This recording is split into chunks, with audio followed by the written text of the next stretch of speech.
Hi, this is Randy Finney with Right Side of the Chart, and this is a mid-session update for Wednesday, April 20th, 2022. It is about a quarter after 1 Eastern Time as I'm starting the video, and here's what we're going to cover in this order. Look at the equity markets, very brief update there, short and long term. Talk on the VIX real quick, just give you an update there on my thoughts. And then some of the other commodities and other individual trade ideas I've been highlighting recently: natural gas, crude oil, Treasury bonds. I'll do an update on that REDU, as well as one that's moving today in the sector as well. It looks like it could be breaking out, and that's IH. All right, so let's start out here with big picture, QQQ. Again, we can make this as complicated or as simple as we want. The problem with going too simple when using technical analysis and trying to figure out where the market or a stock is going is um, that well, you can figure or imagine the inherent shortcomings of that. But with that being said, if you want to use a very simple view, it's that when the markets are below their 200-day moving averages, the trend is bearish. And also keep in mind, and that's why it gets a little more complex when you start to have to expand on that. Well, you can go back the last few years and say, oh yeah, Randy, we did that. We dropped down in the fourth quarter of 2018. We broke, back tested 2 times, went down, and then we rallied up, and that was, the markets went to new highs from there. We also, when COVID hit, we took it out, and then we recovered quickly. So that's been the MO, and so far that's the case here. We back tested right here on QQQ, took those. I'm sorry, again, I'm on the 40-week moving average weekly chart. It's the same exact moving average as a 200-day when you're on a weekly chart, because there's 5 days in a week. So when you go to a weekly chart, a 40-week is the same as a 200-day. And there's that blue line is a 200 simple moving average. So like those previous times, we hit it a couple times. We had about the same drop. If you just eyeball, and I'm referring to the really the only times we've really taken it out with conviction in years, and that was the fourth quarter of 2018. Big drop back then in the markets, and of course when COVID hit right there, and now. So you might say, well, those were great buying opportunities, and yeah, okay, they were.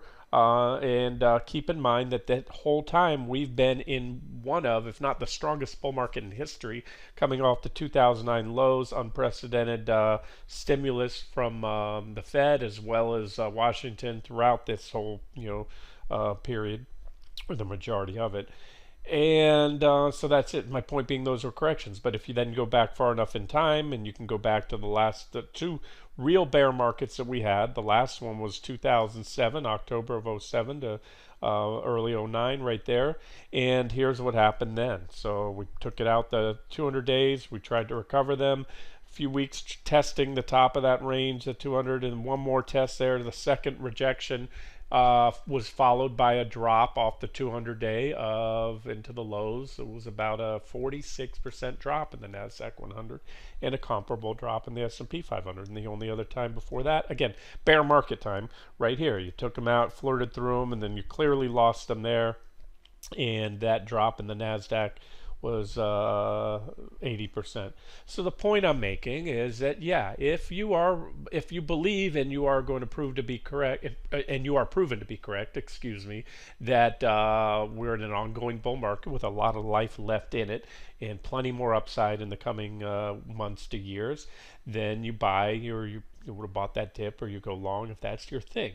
However, realize that we are well beyond, to say that we are beyond the average span of a bull market or an economic expansion without a significant recession. What happened in COVID was a blip, was a one-off on the radar, really hardly qualified, because the stimulus was so strong the market bounced back, and some would even debate whether it was a recession or not. But point being, we're below the 200 days, and also on the S&P 500. Remember, Nasdaq is tech heavy. Turn off all the lines.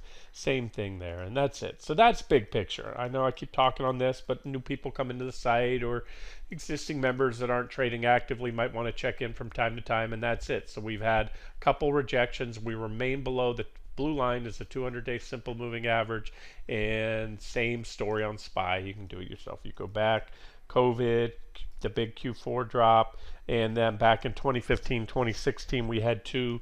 They were bear markets in certain indexes and in many sectors back then, and it was about a year and a half of sideways trading with two big corrections along in there, and those are really it. Other than that, back here, you go back to 2007. There it is. You took out the 200, back tested it right there for a couple weeks, just like recently, and then the big drop came. So I am going off that as the most likely scenario now, not just because we're below it, but based on everything else that I've covered. When I turn all the lines here, big negative divergences leading into that high. You could sit here all day long and talk about the fundamental headwinds with Fed finally pulling the heroin away from the markets, the juice of zero interest rates and excessive stimulus, bond buying programs, all that good stuff. It's gone. So that's that. All right. Let's not read too much more into it. Again, if you want to take the simplistic view, unless we recover those, on a solid weekly close, especially a couple of weekly closes, you put those 200 days in the rearview mirror, and then it's really not a big run to get try to test those old highs.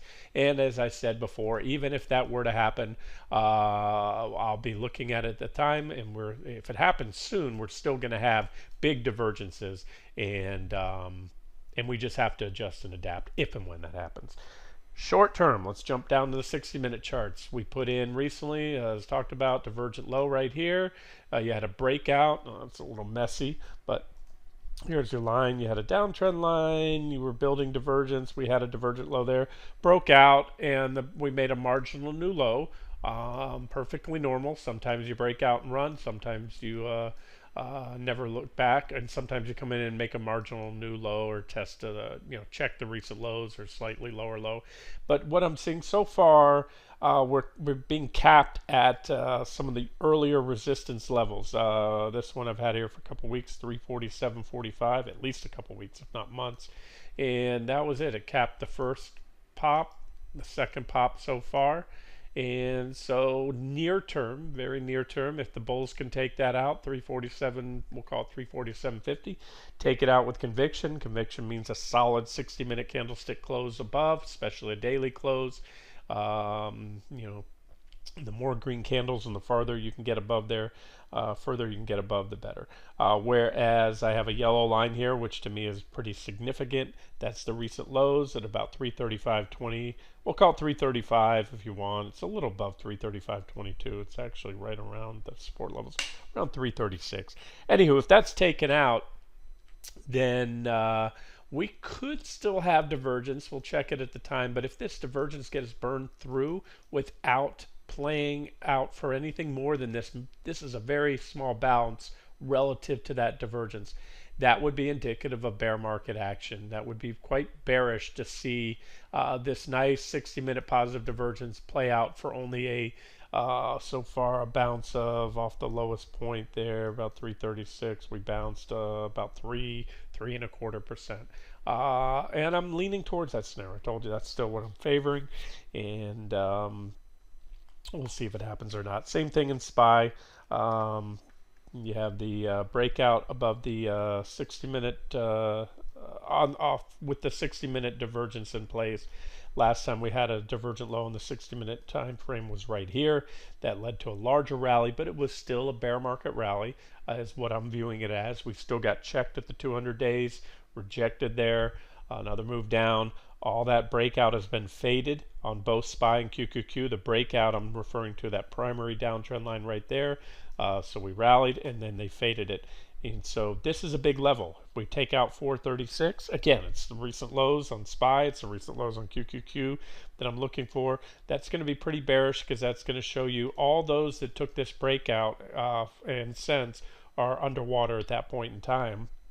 And that will also say that was a failed breakout, and this was just most likely a bear market rally. and then the big drop comes when we take out the recent lows put in back in February or so, right there, and on QQQ was February and March, pretty much a double bottom. So that's it. Swing trading, I still think it's an objective short entry on the indexes. I wouldn't go all in until we get those next sell signals. I would layer in. Still like the small caps as long as we remain below 209 on IWM. We have a breakdown there. That was a year-long trading range. Breakdown candle, sideways trading range there. We're still in it. So the most objective shorts I've seen, I've highlighted every single one when we push back to this level, and I maintain that those were and still are and will be objective shorting levels up to, but not too far above those levels. We have the 200 days also right there. The 200-day moving averages, simple and exponential, still right above that 209 resistance. But to me, an all-in moment, and that doesn't mean all of your portfolio in it, just how much you are going to allocate to shorting the indexes. And of that, I've made it clear that I like a balance, or the two that I like are NASDAQ 100 and the Russell 2000 small caps. But where would I bring it to a full position on my swing and trend accounts is a solid break below the recent lows, because that's going to be a break above that channel. So this is where I'm concerned of being stopping out, scaling out of those positions, and this is where I'd be adding to on the breakdown below. And then you have my additional targets, with my next target down there, 171, which is from where we're at today. If it's hit, that's about another 16% below current levels. And then, of course, I'd already many times covered this. My targets for QQQ, 299, call it 299 to 300. Round off. People like round numbers, especially on a 300-point security. One point is 1/3%, so it's not much. And then 268, and then the trend lines here. So that's what I'm looking at. All right, something along those lines. Okay, that is the indexes. Again, a lot of that's repetitive, and so big picture, nothing's going to change today or tomorrow on these weekly charts. Near term, what I'm watching this week are those levels I just showed you here. If we can pop 347.45. That should be near-term bullish, and if we fail to do so, we still need to take out the recent lows, and more so about that 335 level, and then I think it'll be a swift drop down to 318. All right, changing gears, but not completely. Let's talk about Netflix today. Netflix, this is a theme that I'm seeing. This is a slow roll. Remember, we're coming off the most stimulated economy ever in the history of the world. There's not even a close second as big as what the Fed and the other central banks did back in 2008 when the financial crisis hit. What they did in 2020 when COVID hit made that look like child's play. They went completely nuclear, and so we're through the markets up. We've had a hell of a run since then. But what I'm seeing is a lot of starting to see more and more action besides the 200-day moving averages taken out and some trend lines. There's still obviously some long-term trend lines and key moving averages that we're above that I've highlighted before, especially when you go to the monthly charts. So you can't write off the market yet. I cannot say with with the highest convictions that we are in early stage bear market action. I believe that is the case, and I can tell you with a much higher degree of confidence when some of my longer term trend indicators, such as the 20-month exponential moving average, are taken out, and some long-term trend indicators flip from bullish to bearish. But what I'm seeing near term, or what I'm seeing happen gradually, is market leaders. Now, Netflix, really, I wouldn't consider a market leader anymore. It used to be. It was one of the big FANG stocks. It had the highest growth rate. Certainly a crowd favorite over the years, in the investment community. But one by one, these leaders are just getting taken out.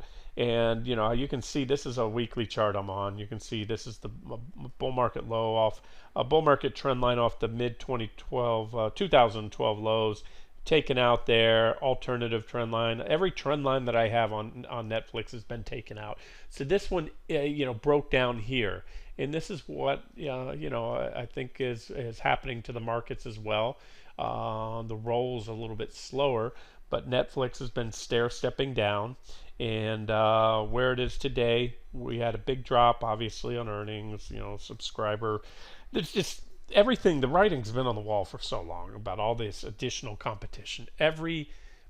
The amount of streaming services now, and the fact that the movie studios no longer are giving their stuff away or renting it out to Netflix cheap. They want their own content. It's all about content now. Netflix making its own content and buying the cheap movies nobody wants to watch anymore from the studios, because studios don't want to feed their good stuff to Netflix. So anyway, so that's where everything's going, and it's a fragmented market, and people can't afford all these services. A lot of people can't, so they're going to pick Disney, they're going to pick Hulu, they're going to pick Amazon Prime, whatever it is, and that's what's happening with Netflix now. Netflix isn't down and out. They're talking about doing that ad-based, free version where you have ads and all that stuff. And the market's gonna. What I'm showing you here is some levels. Big support down here at 200. But what I think's going to happen, unless the market happens to break down soon, and right now, again, we have to take out the lows. We're not at immediate risk of that. We'll probably come here and close the week or next week on around that support. This is a big support level. It's a target I've had on Netflix for a while. I've had all these targets with a final target of 200. But we stair-stepped down. When we broke the trend line here, we went down. We actually cut right through that first target there. I had about 475, but then we back tested, and I threw it on as a long trade idea when that happened right here. I said, you can buy it, bounce up, and then when we hit that top, we were getting close, and we actually hit that target. It was on a pre-market session, I believe, or a post-market. I think it was pre-market, and I said, that would it, get out if you took it. And so we nailed that one, the bounce off that, and that was the initial reaction. Again, top of that candle, because it's not showing you pre-market and post-market trades, but I did make a post on it when we were right there, hair below. Said, if you took it there, get out, and that's it. So you had the initial reaction, then you traded on it for weeks. Again, this is a weekly chart. 1, 2, 3, 4, 5, 6, 7 candles, and you broke it. You actually closed the week below on that first one right there, followed through down, tried to back test it, couldn't get through. I have not touched these lines. This line was back here well in advance. I created that line back in 2020, way 2 years before the stock broke down, almost 2 years before that. And it shows you how well technical analysis works on the companies like this. Again, it's not random that it traded look at each body of the candlestick, where it closed, and then finally you gave it up here. That was your breakdown candle, a solid weekly close below, followed through a red candle, and then you had an opportunity to short it on the back test. Support once broken becomes resistance. 1, 2, 3, 4 consecutive weeks where it couldn't make it. Boom, it took us down to the next target. I believe just like then when I threw it out here, I threw the trade idea out here, we went down, or was that, one of those two. We went down intra-week but closed right back on it. And that's what I think is going to happen again here. Again, this is a line I've had here for a long time. I think we'll probably close a week. So I scooped some there just as a hedge to my index shorts, in a swing account. And I think we'll bounce back there and then ultimately work our way down, something similar. It's hard to predict how many weeks or how that's going to play out, but that's what I'm looking for, ultimately go down to 200. Now, again, the common theme here, guys, I wanted to bring up Netflix, not just as a trading op, but also that it is a, one more of the, former high growth, market leading crowd favorite stocks has been taken down. Facebook is certainly in that group. You can see, you had a primary bull market trend line. Their IPO came out in 2012. That's when Facebook started trading. Here's my primary trend line that was taken out here, plus price support back here, 304. And here's, again, this is a market leader. This was one of the top 5. It's what I call the FANGs, FAAMG, the largest components of the NASDAQ 100 and S&P 500. And this one just had the snot knocked out of it. And it's a market leader that's now been shot and dead. It's gone. It's, not going to zero. I don't mean that, but it dropped 51%. So people that had a big weighting, or hedge funds, mutual funds, this is to get back to where it was. And this is, I talk about all the time, when a stock drops 50%, to get back to where you were, guess what? You don't have to make 50% on the stock at that point. It has to do 100%. That's how the math works on it. So this one's probably seen its possible all-time high, certainly I believe a multi-year high, and this is the start of a bear market. To say that Facebook is in a bear market would be an understatement. It's already gotten cut in half, and then you look at the chart, turn off all the lines. It doesn't look like it's over to me. This looks like a big old bear flag pattern, on the weekly chart. There's an impulsive leg down, followed by almost a textbook looking bear flag consolidation pattern, continuation pattern, I should say, which is also consolidation. It takes the form of a flag or a pennant, followed by another leg down, and that would take Facebook down. Flag would probably project down here. I'm going to add another line right now. So anywho, the point I'm trying to make is, look, there's still a lot holding up, and this market will not buckle until all the leaders die. Apple needs to take out that trend line. Microsoft has a comparable trend line as on right now, also below its 200-day or 40-week moving averages. Alphabet's below the 200 days with a trend line right there and a big yellow line, big support right here, about 2,500 on Alphabet. Class A, GOGL right there. Look at that support right there. There was a breakout to all-time highs, like so many individual stocks, sectors, and even indexes such as the NASDAQ 100. I'm sorry, the Russell 2000 I showed you before. This is another one, had about a year-long sideways trading range, and it hasn't broken down yet. But if it breaks that level, then that's going to be a big topping pattern to me, just like the Russell 2000. So you're going to look for it. If it happens, it's also going to take out that long-term trend line, and you'll probably see it on a big red candle, just like when the Russell 2000 broke down. And when this one breaks down, that's going to have a big impact on the market. That is a top weighting in the NASDAQ 100, S&P 500. This is Alphabet, Google's parent company. Well, most of you probably aware of that. So that's it. And another thing I'm looking at, you can see this PPO. You see this, it was curling up like it was poised to make a bullish cross, and it got rejected. I'm seeing the same thing on the NASDAQ 100, and that's typically what I see in bear markets, where it looks like you're going to get a bullish crossover on the PPO weekly, and then you get rejected and the trend stays bearish. On the PPO lines, when the PPO line, the blue line here, the faster the two is below the signal line, it denotes a bearish trend. When it crosses and it remains above, that's typically a bullish trend. So that's the market. And like I said, some of the leaders broke, some haven't. I've gone over some of my favorite sectors, the semis. A lot of those are starting to buckle, and look, boys, for a lot more downside. All right, on a related note, before we get to the other stuff, let's look at the VIX real quick. VXX, or this is the VIX itself. VXX is retired. I'm now focusing on some other ETNs, but we're still in an uptrend. Volatility is still high, and the trade ideas I threw out to you, I threw out VIX futures and VIXV, and the other one, which is leverage. This is the non-leveraged one. The last update I gave you, or last chart I was focused on, is the 60-minute chart. I threw it out as a trade idea right here at this support, 1532-ish. We had a downtrend line right here, positive, aka bullish divergence, and we had a pop. And just like we had a little wedge there with a downtrend line, and we had a bigger pop there. Here we had a divergence and a pop. Now, what happened is we had the initial pop. That pop's been faded, but we still have divergence and we're still at support. So I want to just be very clear. To me, this is an objective long entry on the VIX. And if this plays out, now look, like anything else, when you buy at support, you have a stop somewhat below. You can see we've already, if you zoom in real tight, we went slightly below that line before. So really the support line now is that previous reaction low, and that's where we're at. And that also extended the divergences. So you take a shot here, or don't, if it's not your cup of tea. The VIX is very volatile. And with a stop somewhat below. And so therefore, if the markets, if the indexes break those yellow lines I gave you on the SPY and QQQ 60-minute charts, almost certainly this is going to happen, or most likely. And we already hit this level here. We'll call that the first target right there.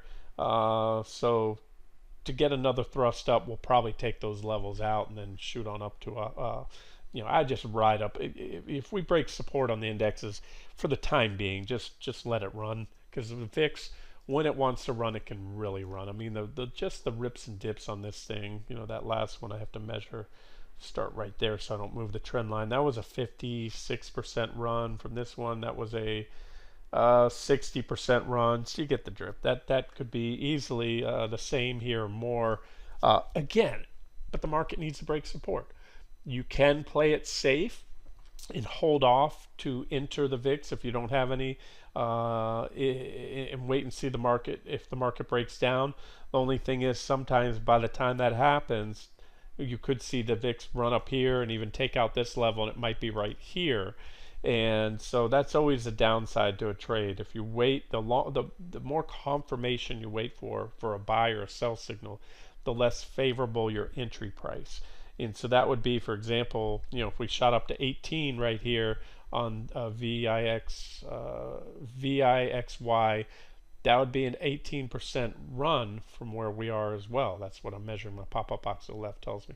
And so that's why I like to buy support, and they keep it tight. And that way, that'd be your minimum target, just to run up to those previous highs. So if that's let's call it about a 13%, little more than 13% where we are.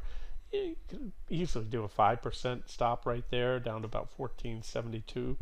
And also, I always say, if you're going to trade the VIX, you need to also trade, keep an eye on, even if you're not trading, the S&P 500. So here's a level. I think I already told you I want to see the SPY remain below on the 60-minute chart, for about 450 right there. That's pretty decent resistance. I would prefer to see that, and of course I definitely want to see 4036 taken out before getting aggressively short the indexes. All right, let's get off the indexes because they've been kind of chopping around lately. There's certainly some active trades to be made, but if you're a swing or trend trader, lately you've been spinning your wheels. We are today, right now, trading where we were exactly 3 months ago. My pop-up box to the left will show you that. That's where we were 3 months ago, where the crosshairs are. So in 3 months, what we've done is gone down, up a little, down a little, back to where we started, down a little, up a little from, again, where we started here 3 months ago to right back there. Okay, so if you are frustrated as a swing or trend trader, welcome to the markets. It doesn't always go in one direction. This is battle between bulls and bears. Everyone's trying to figure out what the economy is going to do, what the Fed's going to do, what earnings are going to do. We're in earnings season, so you can expect some volatility there. But let's move on to some of the other trades that I've covered recently. Again, where the easier money's been made. This is NG. Okay, I told you yesterday I had up the Mays, and we're going to be starting to roll into the June contracts here. Should be picking up more and more volume, so I'm going to cover that chart now. So this was the recent blow off top I talked about. You don't see it here. This is only a 1 month chart, but when I showed you on the 6 month chart, 3 month, we've gone parabolic. Okay, that appears to be a blow off top, and it was pretty big drop. There was a reversal, some reversal candles there, especially on the 1 5-minute charts, that played out pretty well, and we dropped about 16%. But what I want to show you, that was just measuring with that line, but we almost have a wedge type pattern. Yeah, I'll leave that there for now. Okay, so since yesterday, what I want to show you is we took out the first trend line, we took out that secondary trend line, and we hit it. And I told you when I was covering it yesterday, that would be my first target. And we hit it, and we bounced. You had an opportunity to cover and play the bounce there. Then we took it out. We had another thrust down. We also took out price support here at right about where we are, about 708, right? But we also put in a divergent low. So this gives me pause, had me cover my positions earlier today, my short position, just because we have divergent low. I still think we're probably going to come down to at least here in this. I still favor that. But when I see a falling wedge, a bullish falling wedge and positive divergence, especially in something in a strong uptrend, you got to respect it. Okay, so I'm flat, I'm not short, I'm not long. Just as of today, I may jump back in because we have an objective short entry here. We have one right now because we're back testing resistance at 708 with a trend line just above. So in fact, probably will. I'm going to look at the 5-minute chart. Here, I'll do that now for you. And then may jump back in there. Let me see what I see. I like this 5-minute chart for kind of timing the short-term stuff. 5-minute chart, we'll put in a divergent low this morning right here. Divergence there as well. And yeah, that's that same resistance I just showed you around 708, about where we are right now. So you could take a shot there, and then again you have trendline resistance, but here's a downtrend line that I drew on that 60-minute chart for you. So if we power up here, you probably get another reaction, but you could break out, and then that would be a falling wedge. So you could take a shot here. That's what I think is going to happen. I think this was a hot trade, and again, going back to that monthly chart, I think we'll get one more thrust down here. Come on down, hit either that 673-ish price support and or this trend line just below, and we'll take it from there. If that gets taken out, you can see we may go down to 607, about 608. These are other potential targets. Remember, seasonality right now is not working for natural gas. Things are starting to warm up, so yeah, there's a lot going on still with over in Europe. But anywho, there's your update. There's your levels to watch. Trade it as you want. And if you're not familiar with natural gas or not used to trading it, be careful. It moves fast. Just don't fall in love with the position. Use stops. UNG, by the way, is the most liquid ETF for that, or ETN, technically speaking. Alrighty, let's see, crude oil. Let's do an update on crude oil. All right, so crude oil also put in divergent low. These are the Mays, but I'm going to focus on these Junes right here. There it is. All right, here's the June contract, CL 60-minute chart, hourly candles, 1-month price action. This was the negative divergence I recently pointed out, divergent high right there, and then I gave you this trend line with a sell signal coming a break of that. We had a nice drop in crude, but we just put in a divergent low today, and just like with nat gas. So you have what is that, about a 7? Yep, that's a 7% drop off that sell signal there. But on this 60-minute chart, again, you put in positive divergence. This was the next support level, but we did have minor support here. You can see these reaction lows, and that's what so far that's where the buyer stepped in. So you had this.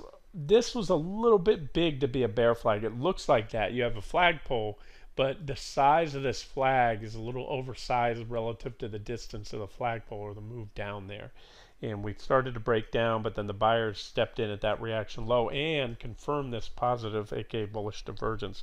But now we're back testing. There's a whole mass of resistance here, and so I think the upside near term is capped. It may just be a sloppy trade for a little while, but we also are back testing here. Interesting.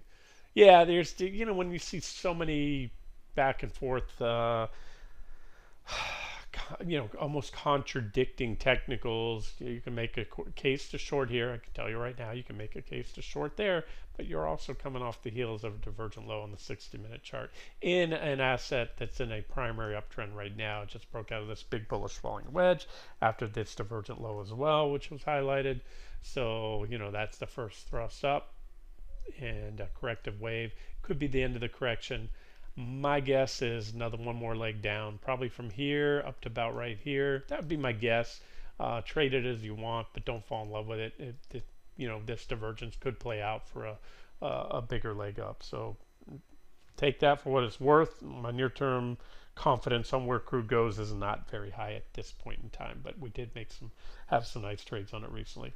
All righty, Treasury bonds. I'm sticking with them. I still very much like those. Like I said, these divergences continue to build. This is ZB, the 30-year bond, coming off that divergent low. So far it's been a failure to start on a few divergences, but it hasn't changed anything. Those divergences only gotten bigger and bigger and bigger. And should this play out, that's most likely, if my targets are hit, it will most likely coincide with another leg down in the stock market. That'll be a flight to safety in bonds. Told you I'm preferring the shorter end of the yield curve right now. ZB, that's the 30-year bond. ZN is your 10-year bond. That's TLT is your ETF if you're going to trade it. ZN is your 10-year bond. and that would be IEF for the ETF.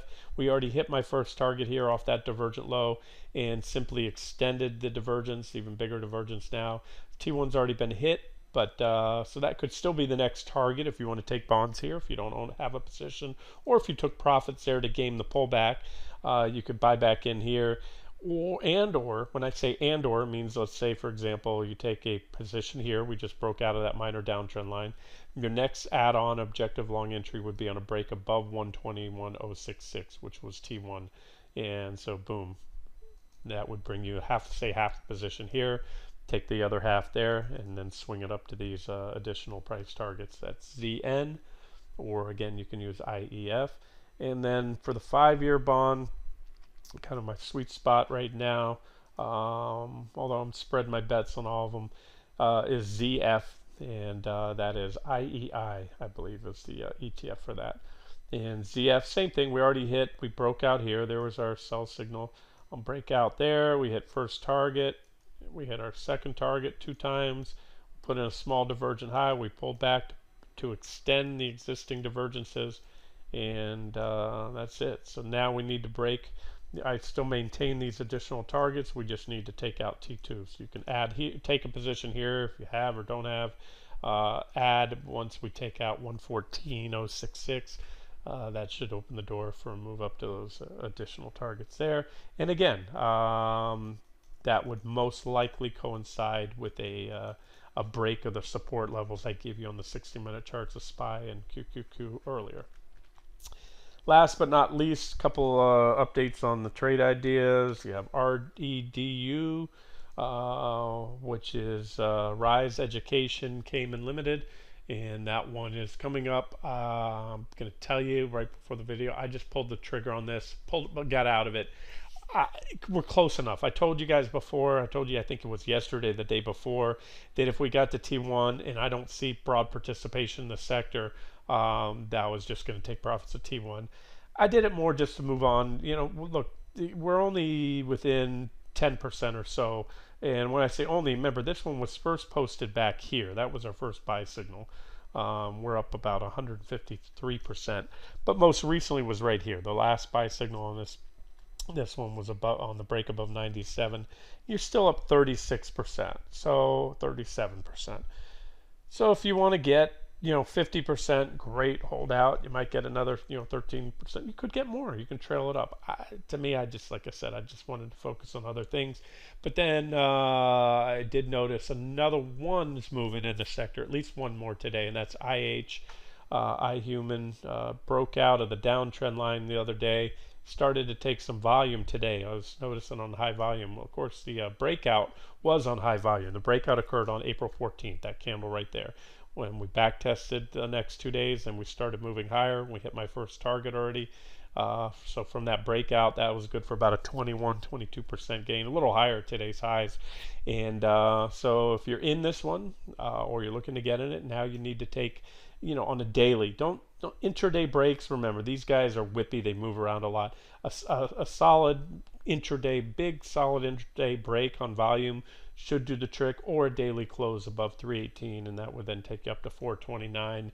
But like I said, I'm only cautiously optimistic in the sector right now because they're not seeing enough broad-based participation. So I just wanted to update that since this is one I've highlighted before. Off the divergent low, looks like a potential bottom. It's up 181%, but this is a big level.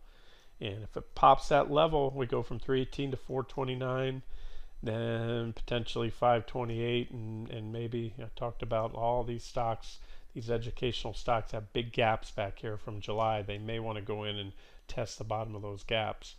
So just throwing out trade ideas for you, and let's wrap it up here. That's quite a few things. And again, it's a spread out. It's everything I'm covering now.